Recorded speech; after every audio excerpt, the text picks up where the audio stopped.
Bonjour à tous et bienvenue dans ce nouveau podcast Made in Batman Legends. C'est Nico et on se retrouve pour un nouveau Bat Talk. Ça faisait 2 mois qu'on n'avait plus fait des Bat Talk et pour ce nouveau Bat Talk, donc le premier de 2021, on s'est dit qu'on allait faire un petit question-réponse. Pour ça, je suis accompagné de 3 autres membres de la team Batman Legends avec Aliénor Drake, Salut! mais aussi Alexandra Salut tout le monde! et Siegfried. Salut à tous. Salut tout le monde et je vous propose donc, comme on le disait, de commencer avec des questions. Donc il y a des questions diverses et variées. Certaines vont être plus compliquées que d'autres. Autant vous le dire tout de suite. Donc déjà, je remercie tous ceux qui ont participé, qui nous ont envoyé des petits messages, que ce soit sur Twitter, Facebook ou Instagram, pour participer à ce question-réponse. Si ça vous plaît comme format, n'hésitez pas à nous faire un retour parce que peut-être qu'on refera ça de temps en temps parce que du coup c'est un podcast un petit peu en mode décontracté et nous on aime bien ça chez Batman Legends. Je vous propose de démarrer avec une petite question saugrenue de Azrael sur Twitter qui nous demande quel est, alors je vais commencer par les filles, Aliénor Drake, quel est ton méchant de Batman préféré? On sent que c'est du spontané et que nous n'avons pas du tout préparé les questions. Non, on a voulu garder le maximum de spontanéité pour le podcast. Ouais. Le méchant préféré de Batman, je dirais... en fait, je dirais Catwoman, si on peut la considérer comme une méchante. Ouais, allez, je te l'accorde. Et pourquoi du coup?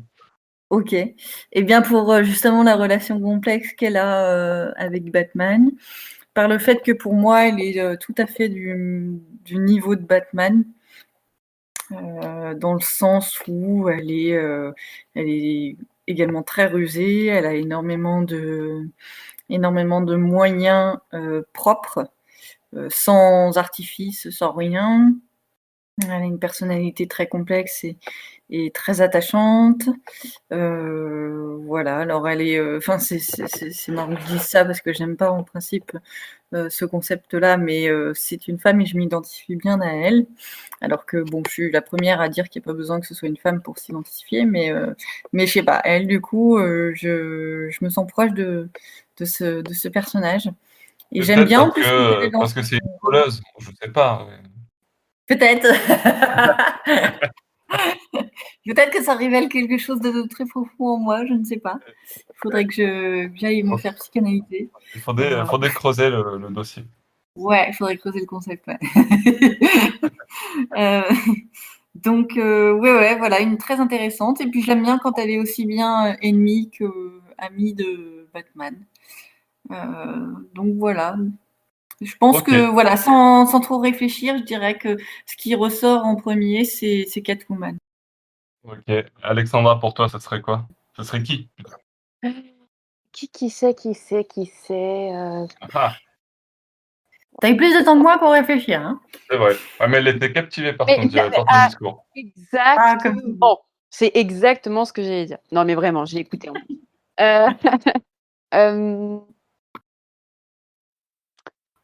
J'ai envie de dire le Joker avec Harley Quinn sans grande surprise. Et je vais même me mettre les deux parce que du coup, je vais prôner, on va dire, l'aspect masculin et féminin. Pour Harley Quinn, on le sait un petit peu sur le blog si on suit depuis un moment, mais je suis très très fan. Je sais pas si je m'identifie à elle parce qu'elle est blonde et je suis blonde, hein, parce que je peux évoluer capillairement. Mais j'aime beaucoup son côté fou, son côté lâcher prise, sans parler de l'aspect tueuse, hein, parce que je suis pas encore arrivée à là. Mais le côté complètement libre qu'elle a, où dans certains comics, on va la voir près des méchants, près du Joker, ou près de Batman, près des filles. Enfin voilà, elle est assez malléable. Elle va où elle veut, quand elle veut. C'est elle qui décide et j'aime beaucoup ça. Puis même visuellement, moi, je trouve qu'Harley Quinn est magnifique, que les costumes autour d'elle tous les dérivés de costumes qu'il peut y avoir sont très beaux. Et le Joker, sans grande surprise, alors je sais pas si je le choisis parce que justement c'est celui qui est le plus présenté et représenté, surtout dernièrement.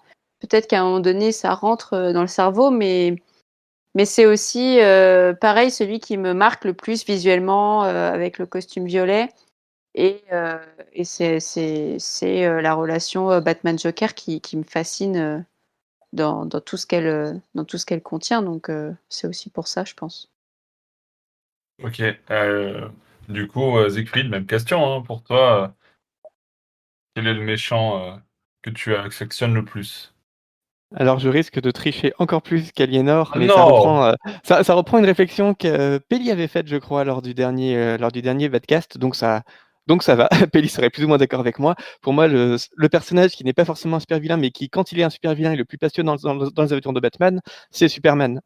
D'ailleurs, quand j'avais écrit sur Superman dans mon livre sur Batman, je l'avais intitulé Le meilleur super vilain des aventures de Batman, parce que justement, je trouve passionnant qu'ils aient cette relation amitié qui est déjà est complètement improbable. Enfin, Batman, après tout, n'est qu'un être humain et Superman est ce qui se rapproche le plus d'un dieu sur Terre. Donc, ils ont cette relation pourtant d'admiration réciproque et il est évident que chacun ça s'admire l'un l'autre et chacun incarne un idéalisme complètement différent, une espèce d'idéalisme un peu utopique, un peu naïf pour Superman et un idéalisme complètement pragmatique pour Batman. Ce qui fait que quand leur amitié devient animosité dans certains comics, on a vraiment une étude assez passionnante qui n'est pas juste une confrontation bête et méchante entre ah regardez ces deux grands personnages ils vont se battre qui c'est qui est le plus fort enfin l'espèce de duel de caquettes comme on en a souvent chez les fans de super-héros, mais on a vraiment une confrontation qui est psychologique, qui est dramatique, qui est esthétique aussi, qui est métaphysique, qui est idéologique entre les deux, qui incarne à la fois deux manières différentes de concevoir, enfin qui sont pas seulement deux personnages différents, mais qui incarnent deux manières différentes de concevoir un idéal humaniste. Et ça, je trouve ça vraiment très, très fort. Ok, ok, super. Euh, tu t'es bien rattrapé parce qu'effectivement, c'était un petit peu triché quand même à la base. Mais bon, Un peu. ton argumentaire est acceptable, Siegfried. Ils sont quand même ennemis assez souvent dans les comics pour qu'on finisse par considérer Superman comme un super vilain de temps en temps de Batman. Donc ça va, heureusement, les autres scénaristes abondent souvent dans mon sens. C'est ça, c'est ça. Mais c'est vrai qu'il y a un côté intéressant. On en avait et on l'avait évoqué dans le dernier podcast, justement, comme tu en faisais référence tout à l'heure avec Penny, où justement on parlait d'injustice et le fait que Superman représente cet ennemi ultime de Batman. En tout cas, voilà, c'est cet opposé qui permet vraiment une confrontation tout à fait particulière. Donc c'est vrai que c'est intéressant. Après, c'est pas forcément la personne à laquelle je pense quand je pense à l'ennemi de Batman, mais c'est vrai que qu'un argumentaire tel que celui-ci, ça se justifie. OK. Allez, vas-y, dis-nous quel est le tien. Quel est le mien? Bah, c'est vrai que moi, j'ai tendance à être assez classique et j'aurais aimé dire le Joker. Alors, je vais essayer d'aller Trop un peu et ouais, non, non, mais même, je vais essayer d'aller un peu plus loin, dire autre chose, pour changer, qu'on en ait un autre. Et en cherchant un petit peu, dans les personnages que j'aime bien retrouver dans les aventures de Batman, heu c'est, il y en a plusieurs, mais je vais dire que j'aime bien, l'Épouvantail, par exemple. Parce que c'est un personnage qu'au final, on retrouve, enfin qu'au final on retrouve assez peu.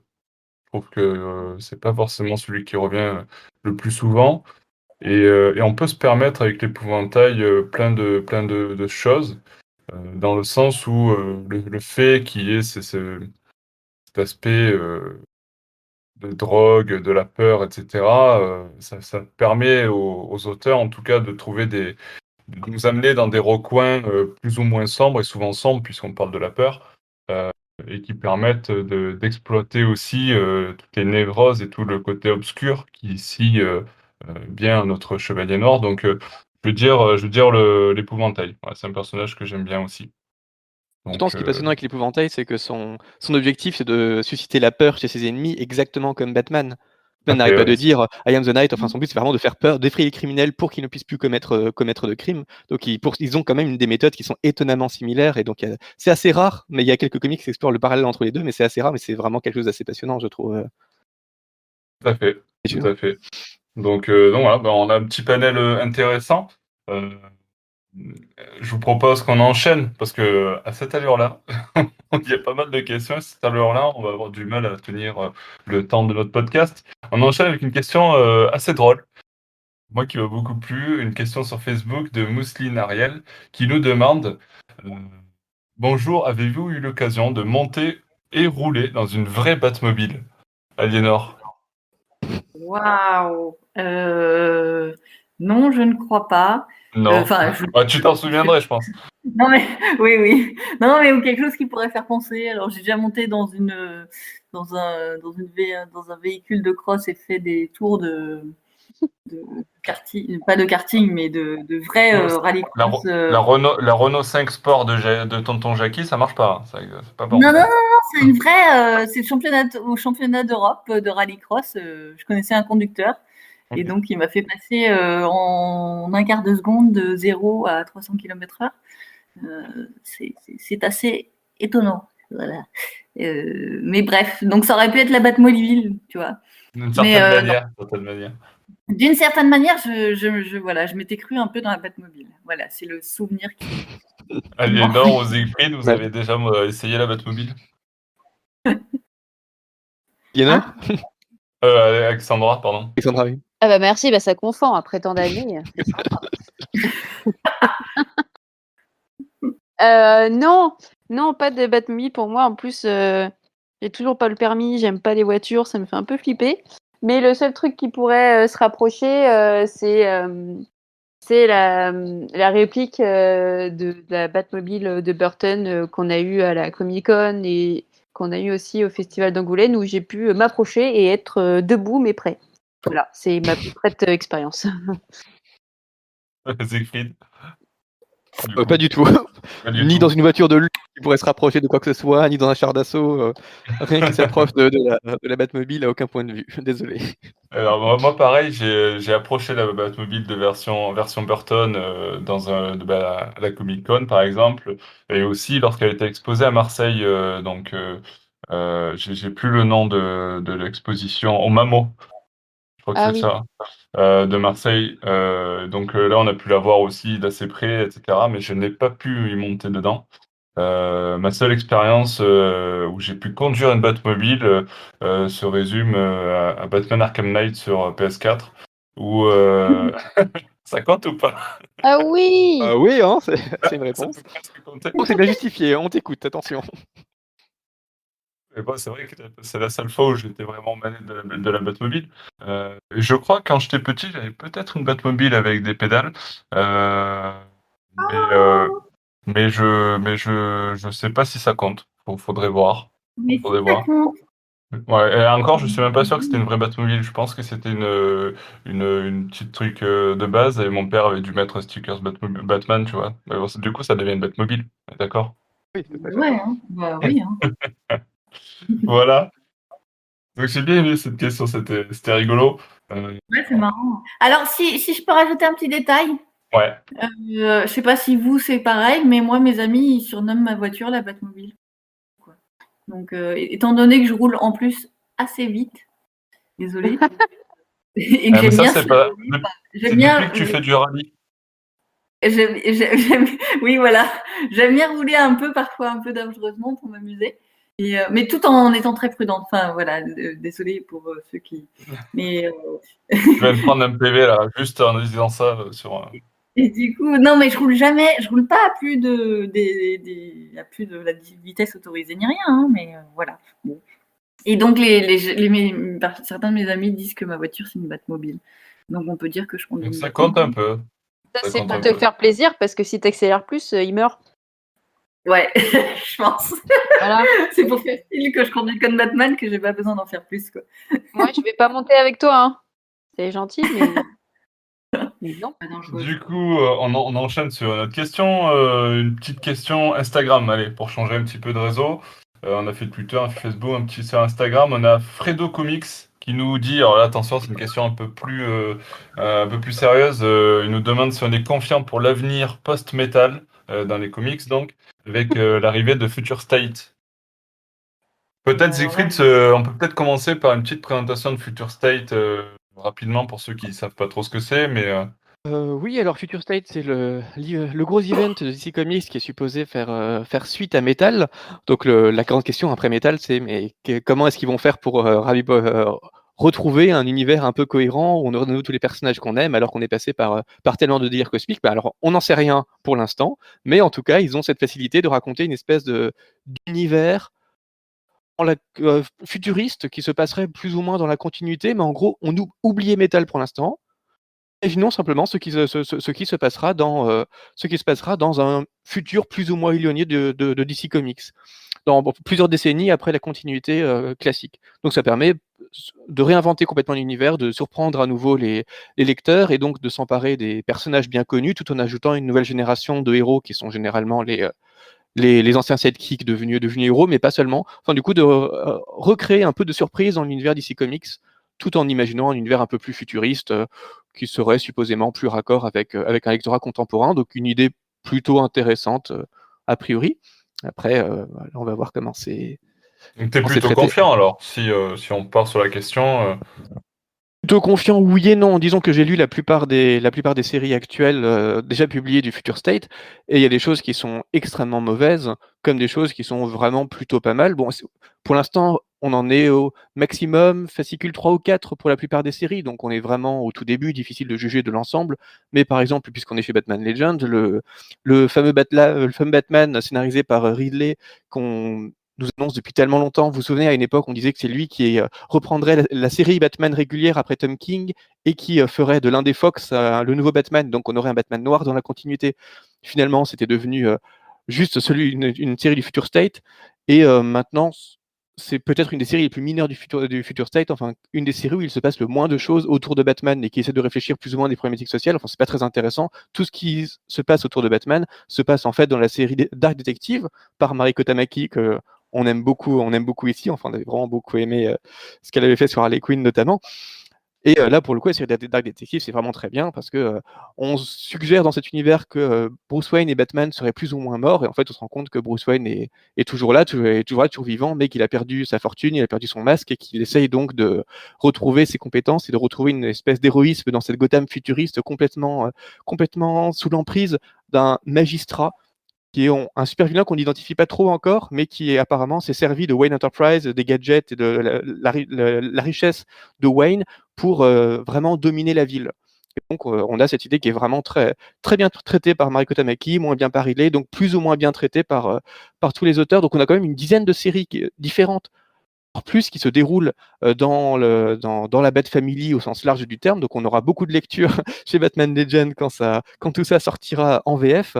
Mais globalement, il n'y a pas grand-chose de vraiment.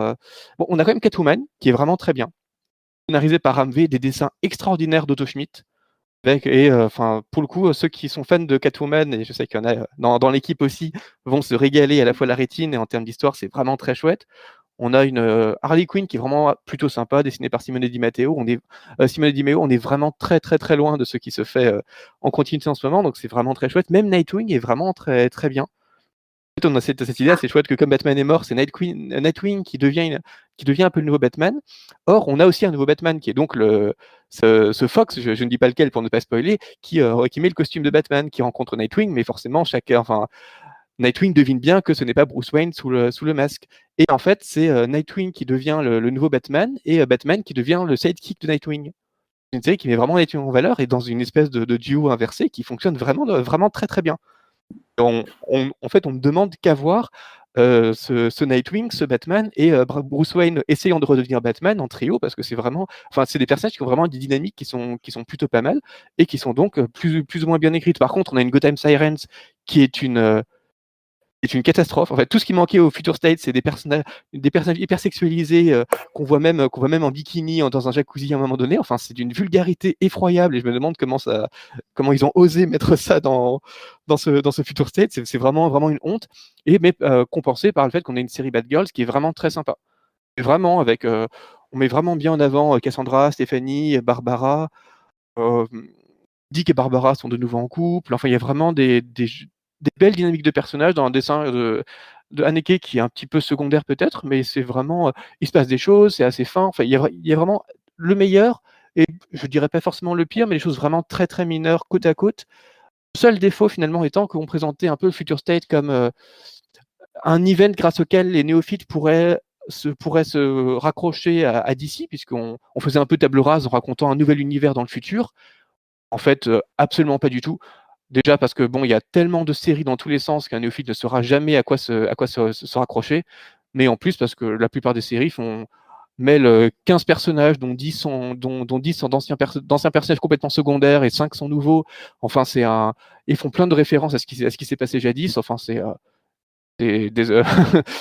vraiment un foutoir sans nom pour un néophyte, donc c'est complètement, c'est vraiment pas fait pour être apprécié par un néophyte. Par contre, le connaisseur, plus ou moins connaisseur, pourra vraiment apprécier certaines idées assez fines, même si voilà, on attend quand même de voir ce que ça va donner sur le long terme, parce que pour l'instant on est vraiment qu'au tout début.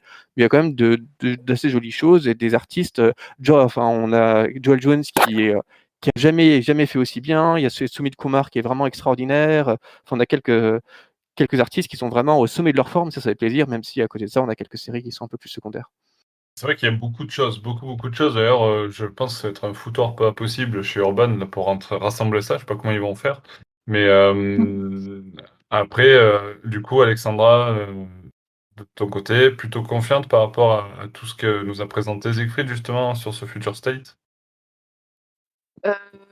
Confiante, je sais pas trop. Moi, je suis toujours curieuse et j'irai lire. Après, pour revenir un peu sur le métal et tout ce qui se fait là dernièrement, je trouve qu'on pousse un peu le bouchon loin. Et Maurice, pardon. J'avoue que j'ai pas sorti un truc très très James, mais bon, le temps passe. Et donc oui, non, je suis pas très fan de tout ce qui se fait dernièrement dans l'univers métal et dans l'univers Scott Snyder, ce qu'il propose. J'en avais déjà parlé dans notre podcast et je vais pas me répéter. Et puis j'avais même dit, je crois, que j'ai décroché, que je suis plus les dernières parutions qui sont sorties. Je me suis arrêtée au Batman qui rit tome 2, je crois. Et j'avais fait une dernière anthologie, là, le Batman Death Metal, mais j'ai pas continué parce que pour moi, on surfe sur une vague qui n'a pas lieu d'être et où l'intérêt est sympa, mais sans plus. Et sous couvert de métal, où au final on parle pas du tout en plus de musique métal, et en plus ils continuent dessus en faisant une communication avec le Hellfest, et ils ont refait une communication, ils parlent de groupe métal. T'as pas une once de guitare, t'as pas une once de symbole à la musique, ce qui aurait pu être vachement cool, hein. C'est juste, on te met ça parce que c'est dark, il y a du noir et c'est punk et ils sont trop stylés rock. Ouais, non, ça prend pas du tout. En plus, moi, je suis très fan de métal, donc tu prends un petit peu les clichés, mais tu vas pas jusqu'au bout. Trop Voilà. rock, t'as vu? Hein? C'est trop rock metal, wesh. Wesh, ça va pas du tout. Donc voilà, il y a un peu de tout ça, hein. Il y a le fait, voilà, que j'ai plus envie de suivre cet aspect sur le métal, l'aspect Snyder où globalement j'en ai marre de lui. Ouais, mais justement, le fait qu'ils partent sur autre chose, enfin, bon, en tout cas, avec Future State, ça sera une suite, mais en fait, ils font un peu table rase de tout ça, ça sera plus en lien du tout avec ça, Ouais, tu vois. Enfin, mais justement, enfin, après, je me fais un peu, on va dire, l'avocat du diable. C'est, t'as mis un temps pour faire ça, pour faire le métal, puis ensuite tu fais table rase pour faire autre chose. J'ai l'impression, mais c'est comme si tu sentais bah, que c'est c'était pas très bon ce que tu fais, quoi. non, mais après, c'est l'histoire des comics, hein, c'est l'éternel recommencement. Je sais bien, mais voilà, est-ce qu'on n'est pas reparti pour faire quelque chose d'assez longuet et d'assez compliqué? Après, ce que je disais au début, c'est que je suis toujours curieuse et que je ne veux pas critiquer comme ça dans le vide, et j'irai lire. Après, je suis pas méga. Enfin, c'est pas que je suis confiante ou pas, c'est que je suis pas enthousiaste, pas pressée. Voilà. Ok, ok. Aliénor, t'as un avis sur ce sujet? Alors, pas du tout. Je suis assez hermétique. Je n'ai lu aucun Batman Metal, Batman Theory, tout ça, parce que ça m'attirait pas du tout. Ok. Voilà, j'ai très tranché. Est-ce que tu entameras Future State, du coup, ou tu laisseras ça de côté aussi? J'avoue que je regarderais peut-être les images parce que Parce que Siegfried, il a parlé de bikini, c'est ça? Non, de Nightwing, surtout Nightwing. Il faudra au moins lire les Harley, Nightwing, il y a des choses qui pourront te plaire quand même. Ouais. Oula, Ouais. hashtag teasing. Oh là là. Donc, je vais peut-être jeter un coup d'œil, mais voilà, je vais voir. Ouais, Donc, ok. sous couvert de futurisme, on revient quand même à du comics d'ici relativement classique après tous les délires qu'on a pu subir. Donc, Ah, ok. pendant un temps, pendant quelques mois, ça va quand même être la nouvelle continuité d'ici Comics et je pense que c'est une belle manière de reconquérir les fans qui avaient été un peu perdus par Metal et par tous ces délires-là, tout en ne faisant pas non plus de l'hyper classique comme ce que Tiny Union peut faire sur la série Batman en ce moment, par exemple. C'est pas, on dépasse un peu le stade de oh mon Dieu, regardez qui revient, mais est-ce que ce serait pas le Joker et faisons 300 numéros sur c'est la guerre du Joker. Attention, on n'a jamais vu ça. Mais voilà, donc on arrive à raconter autre chose tout en revenant à des intrigues, vraiment des intrigues de personnages, de développement d'univers qu'on pouvait aimer dans le DCverse. Donc je pense vraiment que vous pourrez raccrocher des choses. Enfin, ça devrait vous plaire, je pense vraiment. Ok. De très beaux numéros des très beaux badcasts en tout cas. Ça promet déjà. Sur ce, on enchaîne sur une autre question. Une petite question Twitter, une question sympa aussi de Azrael qui nous pose cette fois la question qui est celle-ci. Quelles sont vos plus belles ou rares dédicaces? Allez, Alexandra. Les plus belles dédicaces? Ouais. J'ai pas compris la question. Dédicaces, si t'as déjà fait dédicacer des comics ou des prints ou des, je sais pas moi, artbooks, je sais pas, tes rencontres Moi, avec les artistes et les dédicaces que t'as pu en avoir. Ah, quelle est ma plus belle dédicace? Ok, j'ai compris. Ouf, pardon, je suis fatiguée. Alexandra, elle croyait qu'elle avait dédicacé des trucs et tout. Non, mais alors, tu sais pourquoi je rigole? C'est parce que je croyais que Nico, il me faisait une référence. C'est parce que à une convention qu'on a faite à l'époque, quand il y en Ah avait. oui, C'est vrai. Et il y en a un qui m'a demandé de dédicacer parce qu'il était fan de Batman Legend et de mes reviews. Et c'est pour ça que je me suis rigolée en mode oh, c'est une petite blague. Mais non, sinon j'ai rien signé. Et je voulais pas salir son comics en plus. J'étais là, t'es sûr? Ma plus belle dédicace. Euh,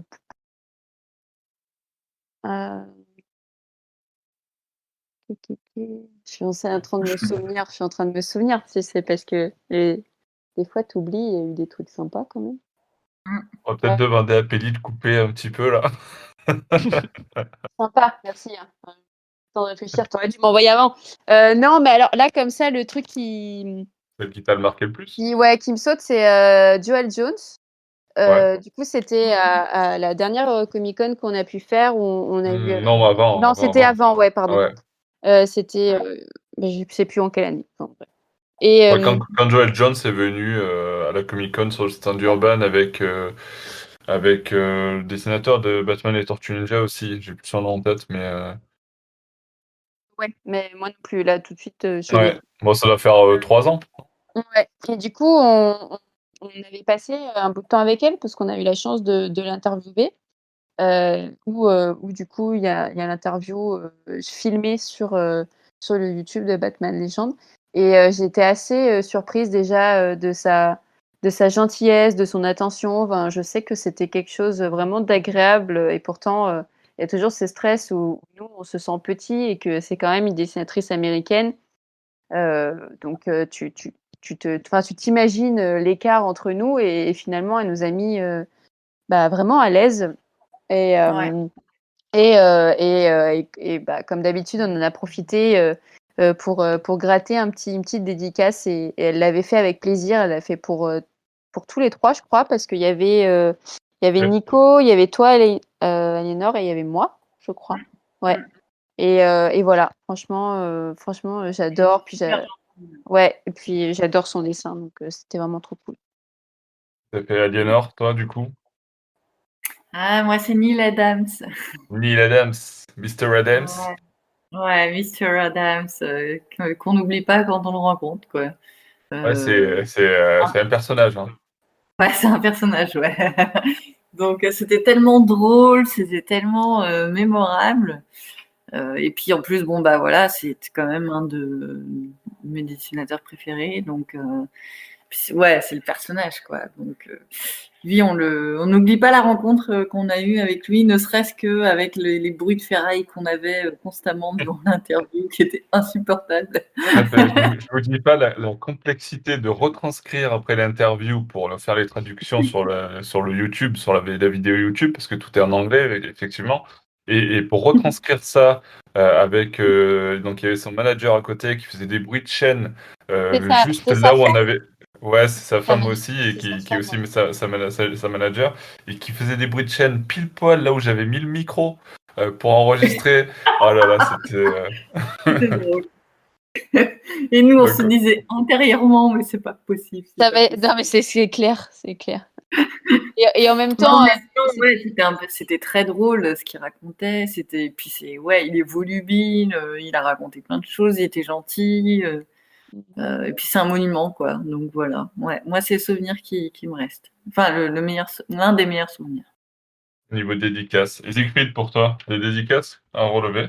Bah, déjà, c'est une belle occasion pour moi de remercier Cédric, le commis des comics, parce que dans les dédicaces, il y a celle que j'ai donnée, et Cédric m'avait invité au Hero Festival de Marseille en 2019, Oui. et où j'avais eu le plaisir pendant 2 jours de dédicacer à côté de lui. Bon, faut dire que tout le monde venait pour lui, et ensuite les gens se dispatchaient, vous regardez un peu ce que les autres faisaient dans leur coin, et du coup, ça m'a permis de dédicacer pendant 2 jours avec Yann Valiani, Bruno Bessadi et Frédéric Fam-Chong, enfin vraiment des gens qui étaient extrêmement sympathiques, et c'était vraiment un beau moment de cordialité, même si bon, il y en a qui étaient plus occupés que d'autres, hein. Moi, personnellement, je lisais je lisais les livres que eux dédicaçaient pendant que eux étaient en train de dessiner à la chaîne les gens qui défilaient devant eux, parce que bon, ils avaient plus de succès que moi, mais c'était vraiment un super moment. Et sinon, dans les dédicaces que j'ai fait faire, il faut savoir que je n'ai qu'une seule dédicace en tout et pour tout. Parce que bon, j'ai raté une occasion. Une fois, j'avais Dave McKean à Dijon pendant un colloque, et bon, j'ai complètement oublié de lui faire dédicacer mon livre que j'avais sur moi, mais j'ai pas osé venir l'embêter alors que personne d'autre n'a eu ce scrupule.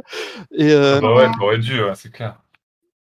en plus, enfin, il fait partie de la dizaine d'artistes que je remercie dans mon livre pour m'avoir donné le goût du comics. Donc, ça aurait été parfait, il aurait été parfaitement à sa place en faisant un petit dessin ou un petit gribouillage quelque part dans mon livre. Ça aurait été parfait. Je sais pas pourquoi j'ai pas osé. C'est ça, d'avoir trop de scrupules. N'ayez pas de scrupules quand vous avez ce genre d'occasion. Donc, je n'ai qu'une seule dédicace en tout et pour tout. C'est Frank Whiteley que j'avais invité à un colloque que j'avais organisé sur Vertigo. Je lui avais fait dédicacer le Transmétropolitane, parce que je ne sais pas si vous vous souvenez, mais il a dessiné 2-3 pages uniquement de Transmétropolitane, l'une des séquences de rêve de Spider quand il rêve qu'il y a une espèce de King Kong sur un gratte-ciel et qu'il utilise le président comme suppositoire. Et voilà, je trouve ça très drôle de ne pas lui faire signer Nous trois ou un autre grand classique de Quietly, mais de lui faire dédicacer Transmétropolitane. Ouais, c'est sympa ça. Très beau moment, oui, voilà, qui en plus était une espèce de cristallisation du colloque sur Vertigo que j'avais organisé avec Isabelle Licari-Guillaume, qui était vraiment un grand moment de comics. Enfin, c'était une petite fierté, et ça me rappelle un joli souvenir. Et l'idée de n'avoir que cette dédicace-là en plus, ça me procure toujours un certain plaisir. Ah oui, non, Beau mais c'est souvenir clair. en tout cas. Ah oui, carrément. C'est vrai que c'est des bons moments, ces moments-là. Moi, je vais relever un en particulier, ça sera ma rencontre avec Liber Mero. Donc, pour le coup, à la dernière Comic-Con, parce qu'il est venu avec lui et Azzarello. Et alors, étonnamment, c'est pas lorsqu'on les a rencontrés pour faire l'interview, mais c'est en dehors, parce qu'ils avaient des moments où ils faisaient les dédicaces sur le stand de Urban Comics. Et en fait, ce qui s'est passé, c'est il y avait des dédicaces qui étaient faites, donc il fallait se pointer largement avant, faire la queue, et on avait un ticket pour ensuite faire la queue et pouvoir accéder à la dédicace. C'était limité. Et en fait, moi, j'ai fait la queue, et parmi ces tickets, il y avait 5 tickets gagnants qui permettaient d'avoir une dédicace avec un dessin. Et tout chanceux que je suis, j'ai réussi à avoir un ticket qui était gagnant. Donc, du coup, je me suis retrouvé avec Liber Mero qui était en train de faire un dessin de Batman, juste devant moi, en train de me dessiner mon dessin et qui me l'a dédicacé. Et voilà, donc je pense que c'est ma plus belle dédicace, c'est celle-ci. Ouais, carrément, quoi. Donc, voilà pour les dédicaces. C'est vrai que c'est toujours des bons moments, ces dédicaces. Et malheureusement, ça me rappelle encore plus ces moments factuels qui font que ces moments-là n'existent plus aujourd'hui. C'est très très triste. Alors, si on sort un petit peu, on reste dans les comics, mais on sort de Batman. Mais je voudrais tellement parler de lui parce que c'est un personnage extraordinaire. C'est Charlie Adler, le dessinateur de Walking Dead, qui en fait, j'ai parlé de Neal Adams, mais Neal Adams c'est mon meilleur dédicace de Batman, mais Charlie Adler c'est ma meilleure dédicace tout court de tous les dessinateurs, parce que j'étais impressionnée par son extrême gentillesse et sa disponibilité. C'était un super souvenir au festival de la BD d'Amiens, très très bon festival de BD d'ailleurs, pour ceux qui aiment la BD, c'est l'un des meilleurs festivals de France. Et Charlie Adler avait été la star de tout le festival durant 2 jours. Et le gars, mais toujours souriant, toujours enjoué, extraordinaire. Vraiment, j'ai jamais vu une star comme ça. Une star du comics et de la BD comme ça. Et j'ai pu lui parler parce que je connaissais le directeur du festival, donc il m'avait présenté à Charlie Adler. Et Charlie a été super gentil, vraiment, il a discuté et tout. Bref, c'était ma plus belle rencontre, je dirais. Voilà. Pour ceux qui écoutent, Charlie Adler. voilà. C'est vrai qu'il est sympa, Charlie Adler. Moi, j'ai pas trop eu le temps de discuter avec lui quand je l'ai rencontré pour une petite dédicace au Festival d'Angoulême, pour le coup. Mais, ouais, parce que là, il était vraiment. Et puis, c'était de la dédicace à la chaîne. Moi, c'est vrai que c'était un contexte particulier, donc. Parce que je connaissais je l'avais pas rencontré en dédicace, je l'avais rencontré parce qu'il se promenait avec le directeur du festival. Et puis le directeur du coup me voit et donc il m'a présenté à lui. Il savait que j'étais fan, donc voilà. Donc c'est vrai que j'ai eu un moment privilégié, quoi. Mais durant tout le festival, en fait, le gars, il était souriant avec tout le monde. Il faisait des dessins en direct où les gens pouvaient lui poser des questions et toujours avec le sourire, alors que je pense qu'il était crevé, quoi. Il était naze. Il enchaînait les conférences, tout ça. Et ben non, toujours souriant, toujours disponible. Voilà, plus que d'autres dessinateurs que j'ai vus en convention, etc., quoi. Donc c'est ça, c'est tout le festival en général et pas que la dédicace qui m'a impressionné, en fait. Donc voilà. Ah oui. Ok. C'est vrai. Et effectivement, comme on le disait en préparant ce podcast, même si c'est des questions parfois qui peuvent déborder du cadre de Batman, ça fait partie de ce podcast questions-réponses. Donc, il n'y a pas de souci. J'ai une question Twitter de Siegfried W qui écrit à Alexandra. C'est une question personnalisée pour Alexandra qui lui demande quel est ton Robin favori, Alexandra? Robin favori, ça va être. Tim Drake. Ouais. C'est de la triche. Oui, ça va être Tim Drake. Pourquoi? Parce que je sais pas pourquoi ce garçon il me touche et il arrive plus à le différencier par rapport aux autres Robins qui ont voilà, chacun leur personnalité, mais celui-ci il est très très intelligent. Il a une manière de s'approcher de Batman et de s'identifier de Batman tout en voulant sa vie personnelle sans partir sur un Red Hood à tuer tout le monde, quoi. Enfin, il a un côté, c'est pas très réfléchi, très mature, comme je disais, très intelligent, très posé. Et je l'admire pas mal pour ça, d'avoir gardé sa maîtrise tout en étant le Robin de Batman, qui n'est pas chose facile. Et après, je suis quand même pas mal déçue qu'il soit pas autant mis en avant.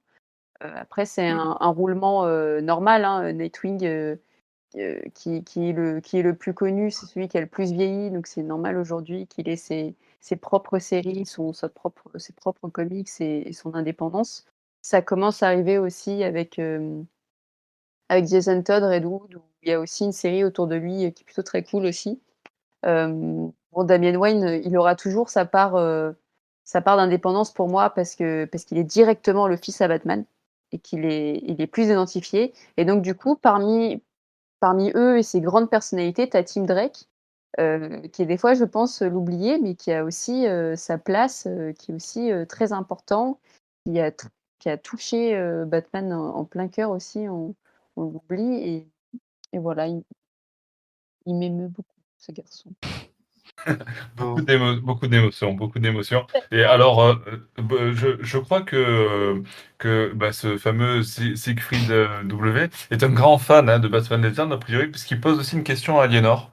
Il lui demande, Aliénor, il te demande si Green Arrow troquait l'arc pour un sniper, qu'en penserais-tu? Je prendrais mon arc et je tuerais Green Arrow. Et comment on appelle ça déjà, comprendre l'autre et l'écouter, tu connais? Pas quand il s'agit de tir à l'arc et Green Arrow, non.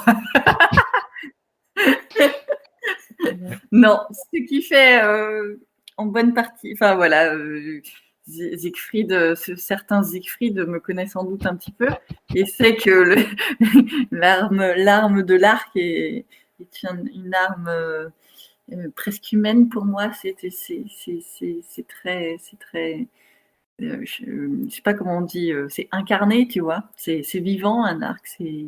Donc voilà, non. On est vraiment sur le moment émotion, hein. Ouais, non. On ne remplace pas un arc par quelque chose d'autre. Donc non. Green Arrow ne sera plus Green Arrow s'il n'a pas son arc. Voilà. Et un petit peu radical peut-être, mais. radical, mais bon. C'est ce qui fait, le charme de tout fan, c'est qu'il y a une certaine radicalisation.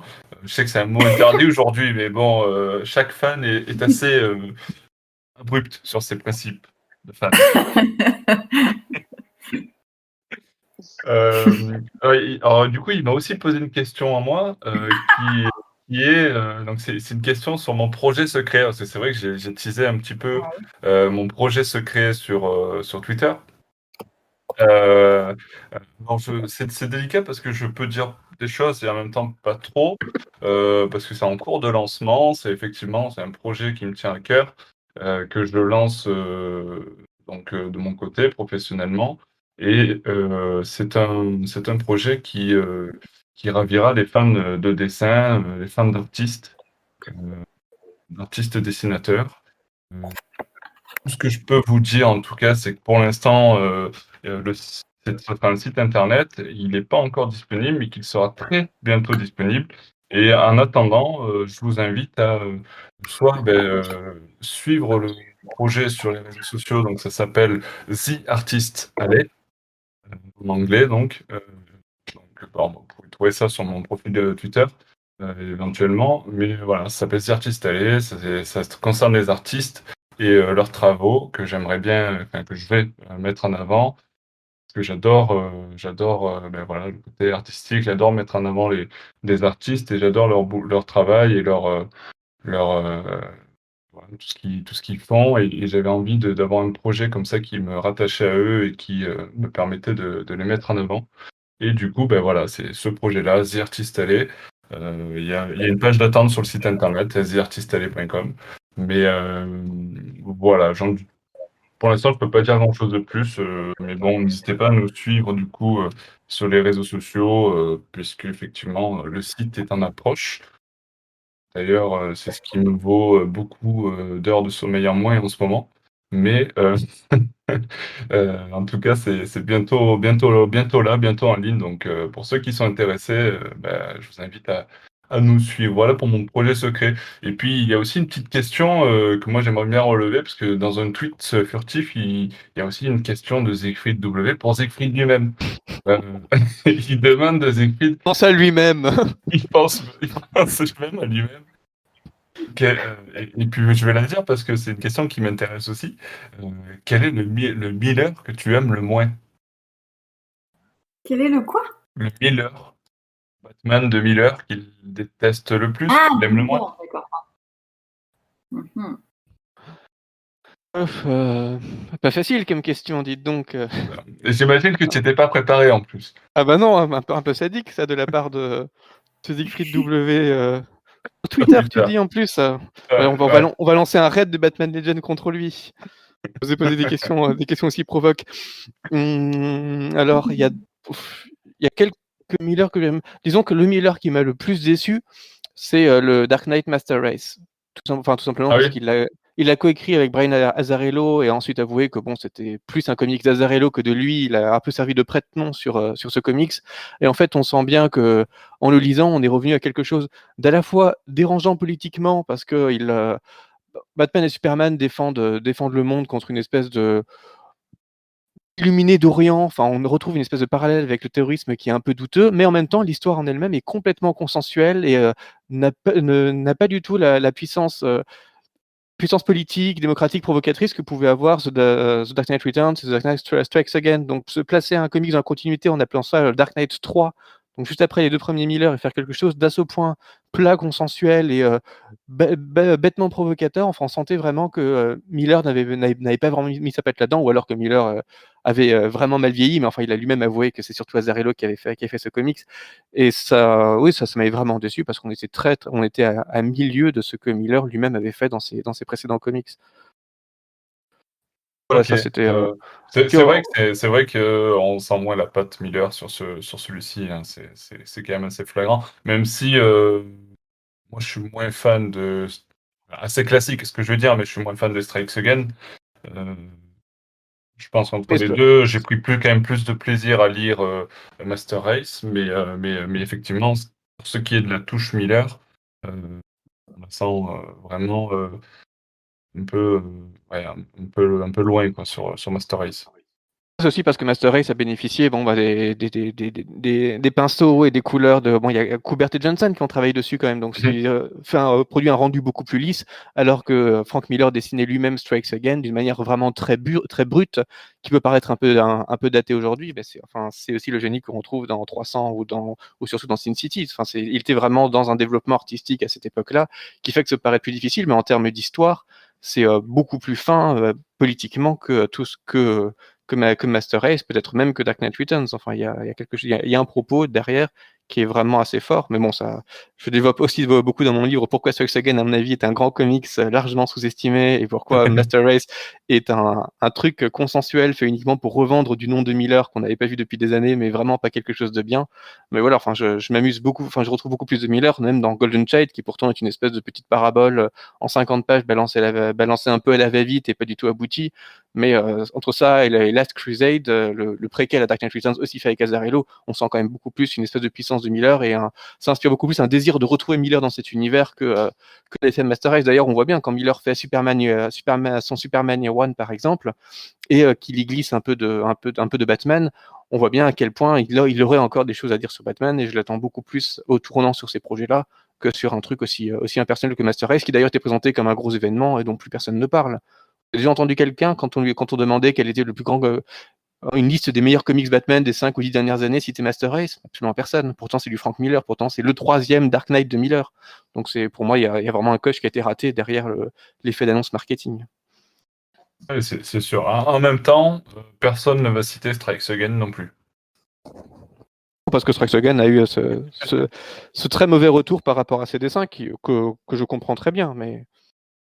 Ouais, je crois qu'il n'y a pas que les dessins, mais ouais, c'est un tout. Après, il faudrait vraiment que je le relise aussi, peut-être parce que je l'ai lu, je sais pas, j'ai lu juste après, moi, avoir lu le premier Dark Knight Returns. Donc, il fait partie des Miller qui ont vraiment été ternis par tout ce qu'a pu dire Frank Miller ensuite sur le mouvement aussi, Occupy ouais. Wall Street, par exemple, enfin, toute l'époque où il est vraiment apparu comme un gros facho qu'il n'est pas dans l'ensemble, mais il a eu cette période vraiment très réac, vraiment très regrettable qu'il a un peu banni du monde des comics. Et c'est vrai que ça a beaucoup nui à son All-Star Batman et Robin, par exemple, qui pour moi est aussi l'un des plus grands comics qui soit sur la relation entre Batman et Robin, et en plus pour le coup dessiné par Jim Lee, donc on n'a pas l'excuse des dessins de Miller, mais qui est complètement passé à l'as et que personne ne réédite, qui n'apparaît même pas dans le Batman Mythology sur la Batcave d'Urban, alors qu'on a une planche extraordinaire de Jim Lee présentant l'ensemble de la Batcave. Il y a vraiment cette volonté de passer sous silence une période de Miller où pourtant il était vraiment assez fort et pas particulièrement facho dans ses comics, mais on a envie de relire toute cette période à l'aune de ce qu'il a pu dire et de la surinterprétation fascisante qu'on a pu en faire ensuite, qui fait que malheureusement, c'est des comics qui sont probablement irrattrapables, mais c'est dommage parce que vraiment, ils valent le coup d'être d'être relu avec un regard plus neutre en essayant d'oublier ça. Et vraiment, il y a des choses à réapprécier, contrairement à Holy Terror, par exemple, où c'est un comics intéressant, mais c'est impossible de le relire sans avoir cette vision assez biaisée, pour le coup assez juste, là où Strikes Again ou All Star Batman et Robin méritent vraiment un regard de fan de Batman pour voir tout ce que ça apporte en lecture sur le personnage. Tout à fait. Bon, je pense c'était une question bien développée là également. Je sais pas si c'est une question. Allez, c'est une question parce que là, on n'a pas parlé trop de jeux vidéo encore, et il y a justement une question sur les jeux vidéo. C'est Emir Var Emreis sur Twitter qui nous dit, qui nous demande la chose suivante: êtes-vous hypé pour Gotham Knights? C'est vrai qu'il arrive bientôt ce jeu finalement. Allez, je commence par Alexandra. Oui, il arrive bientôt, je me rappelle plus quelle date. Mais je crois qu'il est annoncé d'ici, là, au printemps. C'est pas mars-avril, ouais, quelque chose comme ça. On n'a pas de Maintenant, date 2021 officielle. en tout cas, mais Ouais, il n'y a pas de je crois date pas qu'on officielle, ait mais de il me date. semble qu'il parlait du printemps 2021, mais après, il n'y a pas eu de Donc, date officielle encore. Probablement pas au printemps, du coup, parce que je pense Mhm. on le verrait un peu plus teasé s'il devait sortir dans les 2-3 prochains mois. Mais Ouais. normalement, ça va bien, bientôt quand même. Ouais. Non, moi, je suis bien hypée. Après, ça fait un petit moment que j'ai pas joué à la console par manque de temps. Malheureusement, je me suis plus concentrée à la lecture et au travail. Mais de ce que j'avais vu, ça a l'air pas mal. Globalement, il sort des bons jeux. Puis comme ça fait un petit moment qu'on n'a pas eu un jeu vidéo Batman, je pense que le teasing il sera très simple et que tout le monde va se jeter dessus parce que il y a un truc, enfin, c'est très fort ce qu'ils ont fait sur toute la série Arkham City, c'est que en ce moment, je vois beaucoup de gens qui se rejouent à ça. C'est un peu un jeu de référence dans tous les jeux que tu peux avoir. Et du coup, s'il y a quelque chose de nouveau, je pense que ça va vite être pris, hein, clairement. Puis on pourra incarner Team Drake. Tu vas être contente. Et oui, c'est trop bien. Mais oui, mais du coup, vrai, il y a une bonne intelligence dans ce jeu-là. Après, je sais pas vraiment en détail ce que ça va donner. Puis j'espère qu'ils vont pas nous le faire à la Cyberpunk en le sortant trop vite avec des bugs. Parce que pour moi, c'est pas du tout concevable de sortir un jeu avec des bugs, même si c'est un petit bug. Maintenant, on est arrivé à une qualité où tu peux plus te permettre ça. Donc j'espère que ça va être propre, pas dans la précipitation, parce que au niveau vraiment narratif et au scénario, c'est plutôt une belle promesse. Tout à fait. Aliénor, du coup, est-ce que toi, tu attends ce jeu vidéo ou pas? Il y aura, il y aura Oui. Nightwing dedans. Ouais. J'essaierai de le jouer au travail. Enfin, je veux dire, pardon pour ce. Mais au travail, à la bibliothèque, on acquiert des jeux vidéo en fait. Donc, je l'achèterai pour ma bibliothèque. Mais par contre, moi, personnellement, je joue très très peu aux jeux vidéo. Donc voilà, je n'ai joué que à la version VR, réalité virtuelle de Batman, d'Arkham. Mais sinon, je n'ai jamais joué aux jeux vidéo par manque de temps. Enfin, je veux dire, je pourrais le trouver le temps, mais j'ai plein d'autres choses à faire. Donc voilà, faut trier un peu. Mais du coup, s'il y a Nightwing, j'essaierai d'y jouer un petit peu. Siegfried, pour toi, ce Gotham Knight, alors, Euh, hypé?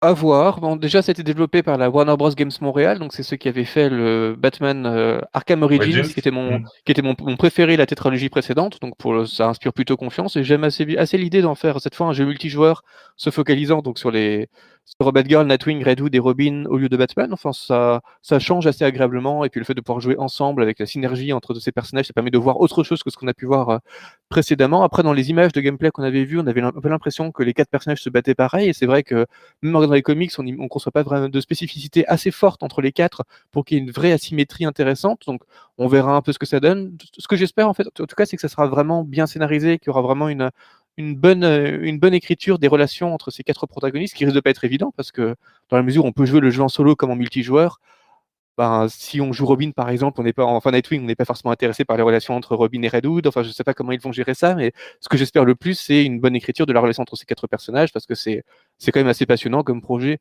de faire tout un jeu, enfin dans la série des Arkham, qui est quand même une grande série de jeux vidéo qui a marqué l'histoire du jeu vidéo aussi. Sur ces quatre personnages non Batman, il y a une promesse en tout cas qui m'a l'air d'être modérément tenu pour le peu qu'on en a vu pour l'instant. Donc, à voir. Pour l'instant, je reste dubitatif, mais extrêmement curieux de ce qu'ils vont réussir à en faire. Ouais, je suis d'accord, moi aussi, je suis plutôt curieux. Je suis pas hypé de fou comme quand ils avaient annoncé Arkham Knight et que le jeu allait sortir. J'étais en folie, j'avais précommandé, j'attendais que le jour J pour pouvoir l'essayer, etc. Je suis pas dans cet état-là, euh, mais je suis très curieux de voir ce que ça va donner, en espérant, comme tu le disais, Siegfried, que ce soit pas trop redondant, que ce soit dans le terme de gameplay, etc., mais vraiment qu'il y ait quelque chose d'intéressant dans le scénario et que ça apporte quelque chose d'intéressant par rapport à la dynamique entre les quatre personnages qui sont cités. Précisons en fait aussi que on a justement, on dit du multijoueur, mais il y a quatre personnages, mais c'est deux personnages jouables en même temps, je crois, hein, d'après les précisions que j'ai vues. Donc c'est du multijoueur à deux, quoi. Simon, quatre.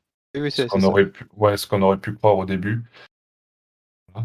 Et Après, avec du ben, drop-in, drop-out, donc le deuxième personnage pourra arriver dans le jeu et repartir quand il veut. Enfin, on aura un ouais, personnage vraiment qui joue en solitaire et l'autre qui pourra venir lui prêter main forte ou pas. Donc, est-ce que c'est une bonne idée ou pas? Peut-être pas pour l'implication, mais en tout cas, ça facilitera des moments coopératifs plutôt qu'un jeu coopératif. Donc, ouais. c'est une idée. Mais c'est vrai que C'est pour jouer en couple. par exemple, ou quand un copain vient à la maison, tiens, tu vas jouer Team Drake pendant 1 heure ou deux, c'est plutôt sympa. C'est vrai que quand ils avaient annoncé le multijoueur au début, on s'attendait à ce que ça soit, à ce qu'on puisse jouer à 4 en ligne, chacun incarnant un personnage différent, et donc on s'attendait à des combats en groupe de fous. Et donc c'était un peu refroidissant cette idée de drop-in, drop-out à 2 joueurs en coop, mais on va voir, hein. Oui, il faut voir ce que ça donne, effectivement. Ouais. En espérant que, effectivement, ça soit un produit, comme le disait aussi Alexandra, bien fini. Après, le fait qu'on n'ait pas encore de date, peut-être aussi qu'il a pris du retard avec toutes ces histoires de Covid qui aujourd'hui impactent toutes les productions diverses et variées dans le monde. Donc, effectivement, peut-être qu'il a pris aussi un peu plus de retard que prévu. C'est une bonne Euh, chose. Pour le coup, ils n'ont pas annoncé de date à laquelle ils se tiennent à tout prix, même s'ils ont pris du oui, retard, contrairement à Cyberpunk, quoi. C'est tout à fait. vaut Même mieux ne si pas annoncer de Cyberpunk a, date et a prendre son repoussé temps. à plusieurs reprises, mais bon. Ouais, mais ils ont fini par se tenir à dernière date alors qu'on s'attendait à ce qu'ils repoussent encore et ils n'ont pas osé. Manifestement, ils auraient dû. Donc, il vaut Ils ont mieux ne fait pas du Dieu. tout annoncer de date et surprendre tout le monde que d'essayer de fixer des dates et de proposer des trucs pas finis, quoi. Ouais, tout à fait d'accord. Et du coup, on parlait justement du Covid et des conséquences que ça pouvait avoir donc, sur les productions. Et c'est aussi une question qu'on a reçue qui est un petit peu en lien avec ça sur Facebook de Mousseline Ariel qui nous dit: Bonjour, j'attends la sortie de l'intégrale Batwoman depuis des mois. Le monde de l'édition tourne sûrement au ralenti, certains projets sont reportés, voire pire. Un point sur les effets de la situation sanitaire chez chez Urban Comics, pardon, m'intéresserait. Qu'est-ce que vous pourriez dire par rapport à ça, Alexandra, tiens, toi qui est assez en lien avec les libraires et un petit peu au niveau de l'édition. Heu, sur, vraiment comment ça se passe au niveau d'Urban Comics, ils communiquent pas forcément dessus, heu ce que je peux savoir moi, c'est que, même si on se dit c'est une grande maison d'édition comme, Glénat Comics, comme Panini Comics et qu'eux doivent peut-être être moins, impactés par la crise par rapport à des indépendants, finalement non, ils sont aussi, impactés. Il y a eu des coupes de budget, il y a le freinement, de certaines parutions a vraiment, compliqué les choses, chez Urban. Hem, Après voilà, j'en sais pas plus en détail, au niveau librairie, pour le moment ça sort normalement, mais je pense que comme, toutes les autres maisons d'édition, le fait qu'il y ait eu des mois de retard, heu, impacte peut-être et touche, certaines parutions qui ne vont peut-être pas voir le jour tout de suite. Hem Voilà, après c'est compliqué quand on n'est pas en interne, on ne peut pas vraiment savoir. En Batwoman, j'en ai pas entendu parler, je pense pas que ça va sortir tout de suite. Hem, Ouais, je suis pas sûr que ce soit prévu de suite, effectivement. Et c'est après, pour eux en tout cas apparemment. ouais, oui, c'est compliqué. Ça explique aussi peut-être toutes les offres qu'on voit défiler chez Urban Comics, l'offre d'été, l'offre découverte Batman. Je euh, pense que ça, c'était prévu un peu avant. Enfin, ils le commençaient déjà à faire un peu avant le Covid. Peut-être que là, ils ont doublé, mais je pense que comment dire, pour lancer ça, tu le prévois quand même 6 mois ou 1 an avant. Mais le fait qu'il le double, qu'il le triple, oui, sûrement. Le fait qu'ils ont augmenté légèrement leur prix, peut-être aussi, ça rentre dedans. On en avait parlé dans le précédent podcast. Tout à fait. S'ils multiplient les actions comme ça, c'est peut-être un signe. Après, il y avait un article intéressant sur Comicsblog, n'hésitez pas à aller checker dessus, qui parlait des ventes comics. Alors, nous, on se dit que les comics, ça se vend à fond, parce que c'est vrai que ça marche bien, mais finalement, c'est pas si foufou que ça. Et même s'ils ont beaucoup de Batman, il y a peut-être un moment donné où va peut-être falloir faire d'autres choix éditoriaux. Parce que globalement, la vente de comics, c'est pas ce qu'on pense, quoi. Tout à fait. Du coup, Zikri, toi, tu en penses quoi tout ça, effectivement, sur la situation sanitaire chez Urban? Pareil, tu as des infos à nous donner, des choses à fournir? Non, j'ai pas d'infos. Je vois juste que cette Batwoman intégrale était à l'origine annoncée pour le 7 mai 2020 Mhm. avec une couverture et que bon, 7 mai 2020, c'était il y a, c'était il y a pratiquement un an et qu'on n'a toujours rien vu. Je vois un autre site qui annonce pour le 31 décembre 2021 et un autre site qui annonce pour le 1er janvier 2022. Bref, c'est quelque chose qui a dû être dans les cartons un jour et qui pour l'instant ne l'est plus du tout, donc il vaut mieux ne pas trop espérer pour l'instant. Même si une couverture a été diffusée, a priori un comic qui était prêt pour mai de l'année dernière semble avoir quand même été plus ou moins abandonné. Bon, on peut espérer, enfin j'espère en tout cas pour cet internaute que l'intégrale sera bien publiée et qu'après le tome 1, on verra quand même la suite, mais ça s'annonce quand même plutôt mal. Après, bon, Urban on sait qu'ils sont plus petits que Panini. Ils n'ont pas évidemment l'impact que peut avoir Glénat, donc ils essaient à la fois de faire des choses intéressantes, mais aussi de survivre. Et c'est pas toujours évident de trouver un juste équilibre entre faire de l'indépendant, faire des personnages secondaires et faire du Batman. Et il faut quand même avouer que mine de rien, commercialement, c'est avec Batman qu'on s'y retrouve le mieux parce que les gens ont beau dire on veut plus de Superman, on veut plus de personnages moins connus, on veut plus de Batwoman, ils vont quand même toujours acheter 10 fois plus de Batman que du reste. Donc c'est normal qu'avec un éditeur qui est en crise capitalise beaucoup sur ses personnages emblématiques, même si il y a surtout un personnage emblématique dans le monde du comics de DC Comics. Et bon, c'est pas pour rien que la prochaine offre d'été sera intégralement focalisée autour de Batman. Bon, malheureusement, c'est aussi ça que les gens achètent. Et si ça peut pousser à sortir des choses intéressantes, ma foi, pourquoi pas, mais ça. C'est sûr, enfin, c'est comme disait justement Alexandra, et voilà, il faut quand même avoir en tête à la fois les chiffres de vente et cette question d'échelle entre Urban et d'autres éditeurs qui fait que bon, il faut quand même avoir des espérances réalistes. Oui, c'est vrai, c'est vrai. Est-ce que vous voulez rajouter quelque chose sur cette partie-là ou est-ce qu'on a fait le tour? Parce qu'effectivement, on n'a pas beaucoup d'infos sur ça, si ce n'est les annonces d'Urban et effectivement beaucoup de reports, des choses qui ont été annulées aussi par moment, en tout cas repoussées indéfiniment. Est-ce que c'est des séries qui seront annulées ou tout simplement décalées d'un an ou deux? Ça, Sachant qu'il y aura beaucoup d'autres sorties dans un an ou deux, surtout avec les séries mythologie, etc. Enfin, les nouvelles sorties annoncées par DC. Donc, ou est-ce que quelque chose qui est repoussé va trouver sa place dans un catalogue? C'est pas évident, mais enfin, je pense que ce qu'on peut dire déjà, c'est si Urban nous entend, n'hésitez pas à venir participer à une interview, à un podcast pour Batman Legend pour répondre aux questions des internautes et à nos questions, parce qu'on aimerait beaucoup avoir ce genre de confirmation et d'éléments pour repenser l'avenir des publications Batman en France. tout à fait, tout à fait. L'invitation est lancée. Et je peux te dire que l'invitation a déjà été lancée plusieurs fois, J'imagine. mais bon, après, voilà, je pense qu'ils n'ont pas forcément d'infos à nous transmettre, en tout cas, trop à nous donner. Donc, bon, voilà. Toujours est-il que il nous reste deux questions. Et tu parlais justement de Batman, qui est quand même le personnage central chez Urban Comics, chez DC Comics, en tout cas dans l'univers super-héroïque. C'est un personnage sur lequel rentabilise beaucoup Urban. Et justement, ça va rejoindre une question de Comics Discovery sur Twitter qui nous pose la question suivante. Est-ce que l'univers de Batman n'est pas devenu plus intéressant que le personnage lui-même? Tiens, Siegfried, qu'est-ce que t'en penses? Euh, je sais pas, bon, c'est vaste question, mais Vaste j'ai envie de question, dire, hein. j'ai envie de répondre par une tautologie, non, parce que l'univers de Batman n'existe pas sans Batman et que c'est quand même Batman qui reste le moteur de cet univers et on Évidemment, on peut se dire que avec les décennies, l'univers de Batman a fini par prendre son indépendance, et finalement, on peut avoir autant de plaisir à voir le Joker, à voir Dick ou les autres évoluer dans cet univers indépendamment de Batman, mais en fait, c'est pas vrai. Enfin, quand on a une série Catwoman, on aime quand elle est indépendante, mais on aime bien quand même que Batman apparaisse de temps en temps. Quand on a une série sur Nightwing, si elle faut qu'elle soit uniquement sur Nightwing, qu'on ne parle jamais de Batman, on peut un peu lâcher l'affaire. Enfin, c'est pas pour rien que les Future State tournent aussi autant autour de un pseudo Batman, un héritier de Batman, Batman, les 15 anciens sidekicks de Batman.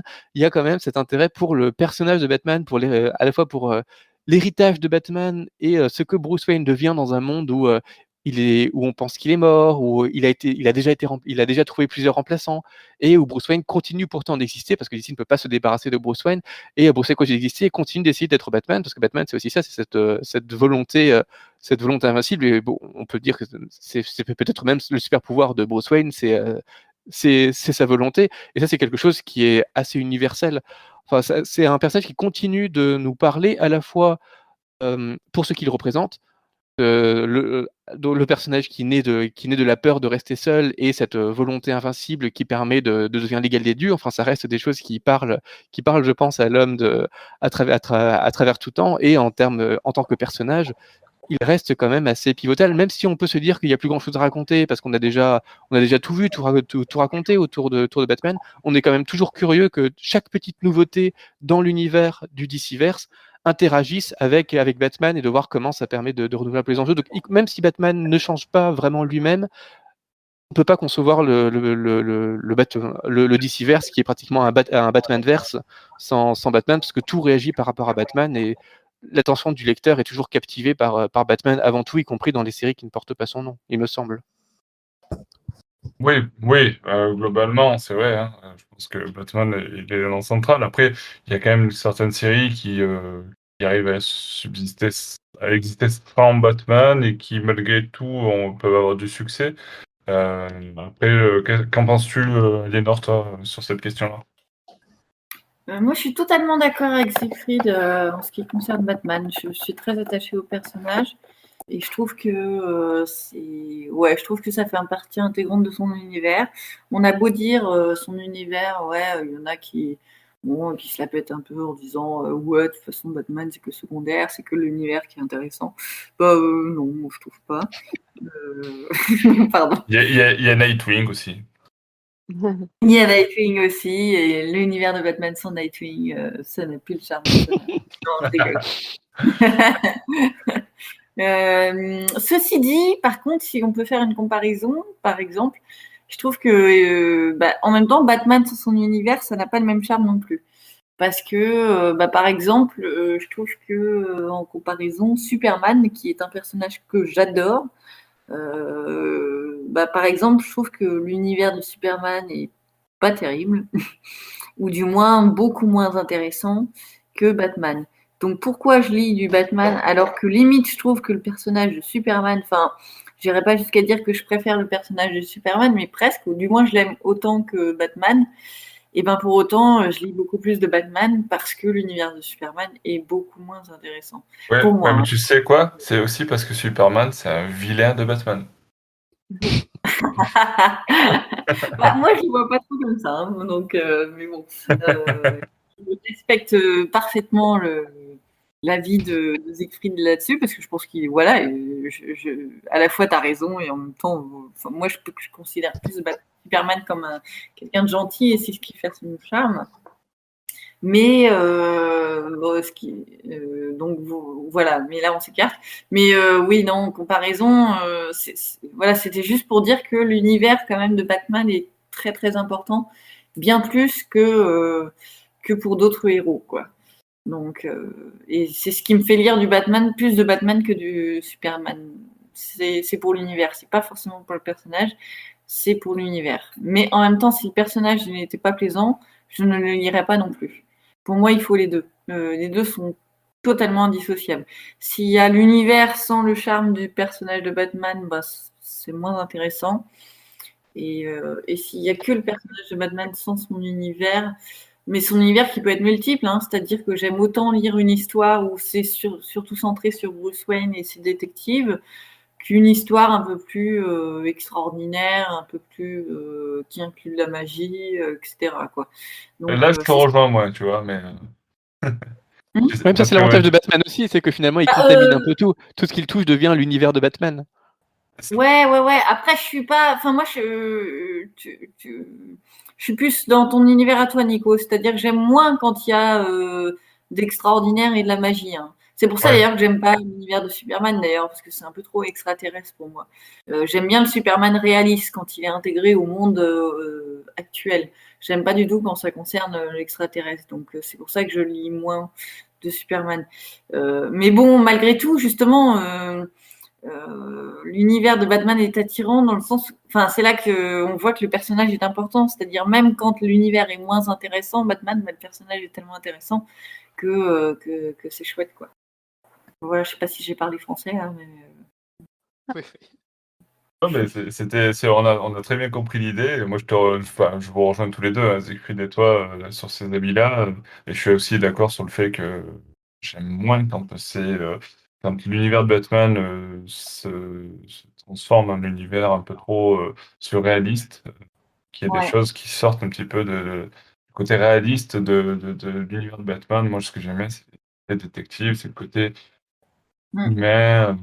Et voilà. Donc, Alexandra, tu veux peut-être rajouter quelque chose sur cette partie?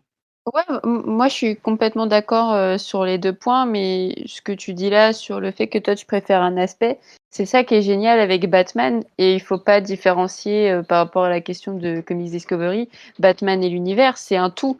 Mm. Batman fait partie de cet univers-là, et justement, via cet univers hyper étendu, où on peut aussi avoir un peu de magie, magie et extraterrestre similaire à Superman, bah, le type de personne qui va aimer ça va se retrouver dans ces comics-là. Les comics un peu plus détectives, très, très humains, tu vas aller sur du Gotham Central. Plus de la castagne et du truc un peu zombie, vampirique, enfin je sais pas quoi, tu vas avoir Enfin, c'est génial et c'est aussi pour ça, je pense que les gens rentrent et aiment l'univers de Batman. C'est pas différencié, c'est un tout et c'est hyper large. Du coup, tu Et pioches puis ce que tu as c'est envie de vrai prendre. que, comme tu viens de le dire, il est très modulable. Oui, exactement. Donc, c'est hyper bien quand toi-même t'es fan et que t'as pas envie de lire tout. Bah, c'est pas grave parce que finalement, il n'y a pas tout qui se suit et tu pioches ce que tu as envie de te prendre. Ouais. Après, c'est vrai que comme le souligne Comics Discovery dans sa question, l'univers de Batman a pris quand même une grosse ampleur. C'est-à-dire que c'est vrai que, ne serait-ce que dans le run de Snyder, dans les New 52, ben, on parlait plus de Gotham que de Batman lui-même. Bon, ça a dégénéré avec Death Metal, où là, on parle carrément de multivers noir qui vient remplacer un petit peu tout l'univers qu'on connaît des personnages DC Comics. Même si Batman en est un personnage principal, c'est tout un univers qui vient vraiment apporter cette différence dans le run entier de Snyder. Et aujourd'hui, on sent qu'il y a de plus en plus cette empreinte à chaque fois de l'environnement batmanien, j'allais dire, sur les auteurs et ce qu'ils nous proposent, plus que sur le personnage lui-même qui, au final, passe parfois même au second plan.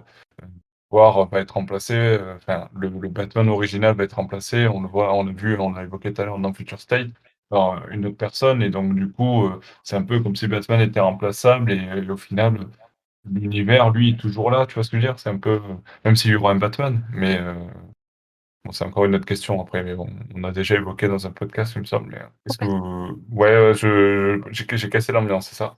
Non, Non, mais non, pardon. Je crois on commence à fatiguer. Ça Donc, fatigué, c'est vrai que ça commence à faire un moment qu'on enregistre. Et ben, je vous propose de passer à la dernière question, qui est une vas-y. question posée par Alexis Burgundy sur Instagram et qui nous pose la question suivante. Comment suivre les arcs et comprendre comment lire Batman? Lisez notre chronologie. Oui, c'est ce Oui, que j'allais dire. c'est vrai que ça peut être un bon point d'entrée, c'est de commencer par. Alors il y a des articles qu'on a fait, comme l'article qui s'appelle Comment débuter dans les comics Batman, qui peut être un bon point d'entrée. Euh, Mais ça, c'est vraiment pour un tout début. Et puis ensuite, c'est vrai qu'il y a la chronologie qui permet d'appréhender un petit peu l'ordre, on va dire, des événements dans la chronologie logique des histoires de Batman. Pas forcément d'ordre de sortie, parce qu'il y a des choses qui sortent aujourd'hui qui vont être placées en début de chronologie, parce que ça se passe dans les débuts des aventures de Batman, et d'autres qui sont passées à la fin, et qui ont été écrites il y a un paquet d'années. Je pense à Dark Knight Returns, par exemple, de Miller. Mais alors même si une histoire de chronologie ne peut jamais être parfaite, hein, parce qu'on est dans un grand univers vaste de comics, et qu'une chronologie n'a pas vraiment sens, mais c'est vraiment pour placer un petit peu l'idée du récit dans une logique chronologique du personnage, quoi. Et ça permet effectivement de peut-être comprendre un peu comment se chevauchent certains arcs. C'est-à-dire, ben voilà, on a par exemple No Man's Land qui se passe avant Knightfall. Non, après Knightfall, pardon. On a Batman Meurtrier Fugitif qui se passe après. On a Flashpoint. Après Flashpoint, on a New 52, enfin DC Renaissance en français, etc., etc. Et c'est vrai que ça permet peut-être de t'appréhender un petit peu certaines problématiques, notamment quand on débute euh, les récits Batman. Après, d'autres conseils, je sais pas, Siegfried, tu aurais d'autres conseils? Toi, je sais que t'es pas forcément friand de chronologie, mais justement, tu auras une approche différente de celle-ci. Non, pour moi, il y a pas de chronologie à suivre parce qu'à partir du moment où on s'empêtre de chronologie, ben, on prend le risque de lire énormément de choses qui ne sont pas du tout intéressantes parce que la chronologie, c'est des séries qui sont extrêmement longues avec beaucoup de passages à vide, de Ah, remplissage, donc c'est c'est pas pas gentil pour Knightfall, ça. non mais en général, même Nightfall, enfin si on ne limite pas Nightfall au moment où Bane casse le dos à Batman, il y a énormément de petites choses totalement secondaires qui se passent, et même Nightfall n'est qu'un petit élément d'une chronologie qui est extrêmement longue, et il y a beaucoup de choses vraiment pas très intéressantes qui se passent. Pour moi, on structure beaucoup plus une espèce de vision globale et même historique de Batman en lisant avant tout les bons comics Batman, ceux qui racontent le mieux l'univers et le personnage. Et ensuite, on peut lire les petites choses qui structurent un peu la continuité, mais avant tout, il faut construire son regard à partir des grands récits importants qui sont ceux quand même qui permettent au personnage d'être ce qu'il est aujourd'hui, parce que finalement la continuité et la chronologie, ce sont les premières choses dont les auteurs eux-mêmes se fichent. Enfin, quand on voit le nombre d'occasions où les auteurs sont en contradiction les uns avec les autres, ou ignorent simplement complètement ce qui s'est passé dans le run précédent, y compris dans la même continuité, on voit bien que c'est souvent essentiellement des petites guéguerres de scénaristes qui essaient chacun de raconter son histoire, et parfois c'est très réussi, parfois pas, mais que il n'y a pas de il n'existe pas de grande chronologie vraiment cohérente, et surtout, même en se souciant vraiment de cette chronologie, ben, ça implique une vie, une vie de tout lire dans le bon ordre, c'est pas, et ça serait une vie plutôt perdue. Oui, c'est vrai. Il faut Alors se faire après, plaisir et puis, pardon. ouais, vas-y, Elinor. Non, faut se faire plaisir et moi je suis totalement d'accord avec Siegfried. Faut pas se fier trop à l'ordre. On comprend très bien en ne lisant pas dans l'ordre. Moi, je n'ai jamais suivi spécialement les chronologies et je m'en suis très bien sortie, quoi. Donc, faut se faire plaisir, faut lire ce qui nous attire, y compris une histoire qui est située dans un arc. Enfin, ouais. Enfin, encore un arc en entier, ok, mais pas lire tous les arcs. Genre, si tu lis tel arc, s'il se déroule après un autre arc, t'as pas envie de lire celui qui était avant, bah, c'est pas grave, quoi. Enfin, ça n'empêche rien du tout. Donc Ouais, voilà, faut se je suis faire. d'accord, hein. Je pense qu'effectivement, le, il faut pas prendre le problème à l'envers, c'est-à-dire qu'il faut pas avoir peur de commencer si tu veux commencer à lire. C'est-à-dire que bah, peut-être que le premier conseil que je peux donner, c'est que déjà avant d'essayer de comprendre tous les arcs et de comprendre tout l'essence de toutes les lectures, c'est peut-être de commencer par un récit qui t'attire. Commencer par un récit ou par un arc, mais plutôt par un récit, peut-être un récit un peu standalone, comme un Long Halloween ou Batman Silence ou Batman Année 1 ou The Dark Knight Returns. C'est en fait construire petit à petit ta lecture comme ça, appréhender différents aspects de Batman et de son univers, euh, et effectivement petit à petit rentrer dans cet univers-là et puis ajouter des récits, des arcs entiers après petit à petit dans tout ça. Et en fait, ta chronologie dans ta tête et par rapport aux événements qui te sont comptés, tu vas te la construire toi-même et tu vas vraiment réussir à appréhender tout ça dans l'ordre qui te conviendra le mieux. Et voilà. tout simplement. Je pense que c'est là peut-être le meilleur conseil que je pourrais donner. Le plus important, c'est d'avoir une vision chronologique, mais de la vraie chronologie dans l'histoire véritable. Faut comprendre comment le Batman a évolué dans les années 40, puis dans les années 50, puis dans les années 60, puis dans les années 70, etc. Et vraiment voir comment le personnage a traversé le temps et traversé différents auteurs et la mentalité de différentes époques, plutôt que de voir la chronologie de l'univers qui elle-même est complètement paradoxale, chaotique, etc. C'est une Et sorte de représentation pour voir ensuite ce qui résonne en nous, à quoi on est le plus sensible, et piocher de façon éparse pour vraiment comprendre cet univers et son personnage. Parce que de toute façon, on comprendra jamais rien, on comprendra jamais à 100% la chronologie. Enfin, non, c'est ça me sûr. paraît, Bah, ça me paraît après, un peu vain comme quête. ouais, c'est sûr. Et puis après, bon, il y a peut-être des trucs à éviter. Si tu commences par Batman Death Metal, bon, mais ça va être compliqué. Mais effectivement, il y a plein de choses qui peuvent être vachement intéressantes pour débuter et après construire dessus pour aller plus loin, quoi.